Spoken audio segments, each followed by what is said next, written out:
Hello, welcome to the Jacksonville Wine Guide. Got kind of an interesting wine for you today. This is the Albemarle Simply Red by Kluge Estate. Now, Simply Red is just the proprietary name given to this wine, and Albemarle is actually the region that it comes from. If you've never heard of Albemarle, you're forgiven. This is a region within central Virginia. Now, I don't know about you, but I think of Virginia, I don't necessarily think of winemaking.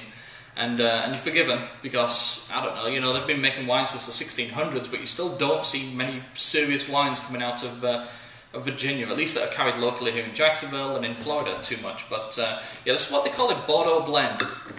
Bordeaux being the region of France, of course. And in Bordeaux you've got five red grapes, some of the more noteworthy red grapes. You've got Cabernet Franc, you've got Merlot, Malbec and Petit Verdot.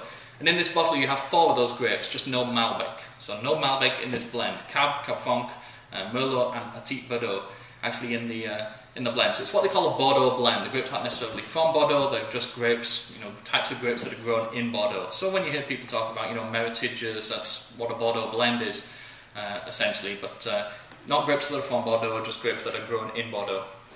I poured it into the big old dirty William Ewart wine glass, because that's how I roll. The bigger the better, I say.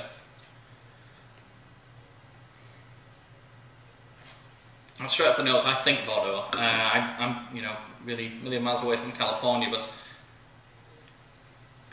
right off the nose, that's the one thing that kind of strikes me is, I don't know, if you were to blind taste me on this, I probably would have guessed Bordeaux. Lots of smoke, lots of earth. Across the region, the main differences between France and, or if you will, the old world and the new world. A little bit of a cooler climate, so you don't end up with as much more, as much as like a fruit bomb in the glass. It's much more intense, a little bit more. You end up with more like smoky, earthy kind of notes to it, and that's what I really get in this. It's more of a smoky, earthy, almost herbal or herbal, as you Americans call it. A little bit of vanilla, a little bit of spice, just indicates to a certain degree oak aging, which it's a red like this I would expect.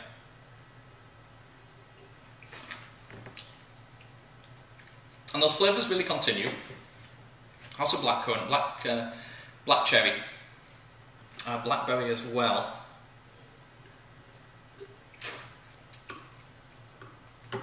Medium in body, medium to full in body. This is the 2004 that we have. The 2006 is actually the current release, so this one's already got a couple of years on it.